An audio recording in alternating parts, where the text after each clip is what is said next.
फवाद चौधरी साहब, आपने एक पॉइंट पे कहा था कि क्योंकि एस्टैब्लिशमेंट हमारे साथ नहीं थी इस वजह से हमारी हुकूमत चली गई। आप हुकूमत में अब इसलिए नहीं आ पा रहे क्योंकि एस्टैब्लिशमेंट आपके साथ नहीं है। इज दैट राइट और रॉन्ग सर? हाँ, ये तो सही है। एस्टैब्लिशमेंट अगर मतलब ना हो, एक पार्टी ना बने, तो फिर तो इलेक्शन नहीं रुक सकते, हुकूमत ये कायम नहीं रह सकती। और नई लीडरशिप आई है तो देखते हैं कि कैसे वो अपनी जो कंटिन्यूएशन ऑफ पॉलिसी करते हैं या वो अपनी एक नई इसको जो है वो देखते हैं। पाकिस्तान में आर्मी चीफ जो है वो उसका ओहदे में बड़ी ताकत है, वो बड़ा पावरफुल है और उन्होंने फैसला करना है कि वो किस तरह से पाकिस्तान को आगे लेके जाना चाहते हैं। पाकिस्तान एक इकोनॉमिक डिफॉल्ट के दहाने के ऊपर है, एक एडमिनिस्ट्रेटिव कियोस्क के दहाने के ऊपर है, पॉलिटिकल इंस्टेबिलिटी है और इन सारे मामलात का ताल्लुक इलेक्शन से है। आप इलेक्शन करवाने को तैयार हैं या नहीं तैयार? मौजूदा हुक्मरान तो सीधी बात है इसलिए तैयार नहीं है कि उनको नजर आ रहा है कि वो इलेक्शन हार जाएंगे।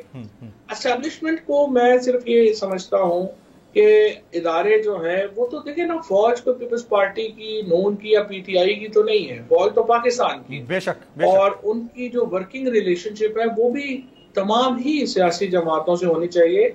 और एक मैं आपको और बात बताऊं, इमरान खान जो है वो एक इस वक्त जो है वो मैं समझता हूँ ब्लेसिंग है, एक नेमत है कि हमारे पास एक नेशनल लीडर मौजूद है। हमारे पास तहरीके इंसाफ जैसी एक ऐसी जमात मौजूद है जो चारों सूबों में, दोनों रीजन्स में, चांगी से लेके खैबर के पहाड़ों तक और कराची से लेके लाहौर तक इमरान खान की आवाज सुनी जाती है। उनकी उनका जो बयानिया है वो लोगों उसको अपनाते हैं। सो ऐसा लीडर तो होना किसी भी कौम के लिए एक बड़ी ब्लेसिंग है कि जिसका इन्फ्लुएंस है। और मैं आपको बताऊं कि खैबर पख्तूनख्वा की जो सारी इस वक्त एंटी पाकिस्तान फोर्सेस हैं वो पीटीआई के खिलाफ है। जो सारे ट्रेडिशनल प्रो पाकिस्तान खैबर पख्तूनख्वा की फोर्सेस हैं वो तो इमरान खान उनको रिप्रेजेंट करते हैं। तो ये भी एक चीजें हैं जिनको सोचना चाहिए एस्टैब्लिशमेंट को, और एक नेशनल लीडर और नेशनल पार्टी को जो स्क्वीज करने की कोशिश है वो नहीं होनी चाहिए, बल्कि ये तो मैं तो समझता हूँ कि एस्टैब्लिशमेंट को पार्टनर करना चाहिए क्योंकि ये पाकिस्तान की यकजहती के लिए जरूरी है। पाकिस्तान की यकजहती के लिए भी जरूरी है। और दूसरा, देयर इज अ फिनोमेना, वो कहा जाता है कि यू शुड नॉट या one should not knock at the wrong door. तो कहीं ऐसा तो नहीं है कि you are not in good ties with the establishment currently, because आपने खुद कहा कि वर्किंग रिलेशनशिप सबके साथ होना चाहिए और आपने अपनी ख्वाहिश का इजहार किया, तो आप लोग इस वक्त कॉन्टैक्ट में नहीं है? नहीं, कांटेक्ट में नहीं है, उस तरह से कांटेक्ट में नहीं है।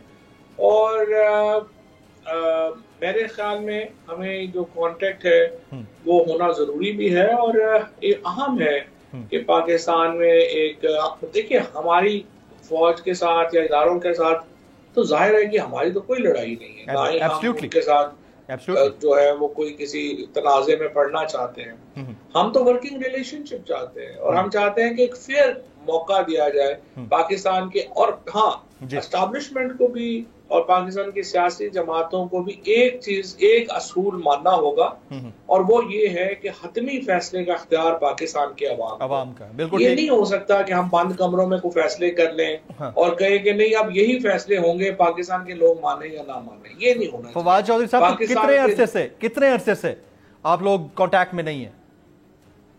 नहीं, ये जो सदर साहब के जरिए कांटेक्ट तो होता रहता है। सदर साहब जो है वो डायरेक्ट कांटेक्ट नहीं है, हमारा डायरेक्ट कांटेक्ट। अच्छा, मैं अब इसको थोड़ा सा रिफ्रेज कर लेता हूं। खान साहब जब लॉन्ग मार्च ला रहे थे पिंडी की जानिब वजीराबाद से पहले, बल्कि लाहौर के अंदर रहते हुए उन्होंने कहा था कि मियां शहबाज शरीफ, मैं तुम्हारी बात क्यों सुनूंगा, जिनसे मेरी बात होनी चाहिए मैं उनसे बात कर रहा हूं और राब्ते में हूं। तो क्या उस वक्त राब्ते में थे खान साहब? जी, उस वक्त राब्ते में थे, उस वक्त बात हो रही थी। और आपको याद होगा इमरान खान ने कहा था कि एक अगर एक्सटेंशन थोड़ी बहुत हो जाए और इलेक्शन हो जाए तो ये होगा, अच्छा होगा। तो वो उस पर वो तैयार थे।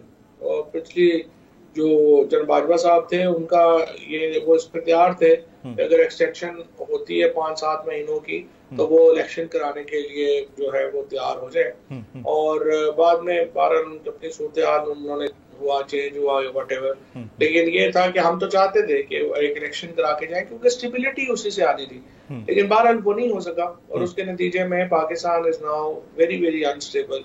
اور جو حالات ہیں وہ آپ کے سامنے. اگر آپ کو یہ ویڈیو پسند آئی ہو تو سبسکرائب کیجئے اور بیل آئیکن ضرور ہٹ کیجئے گا.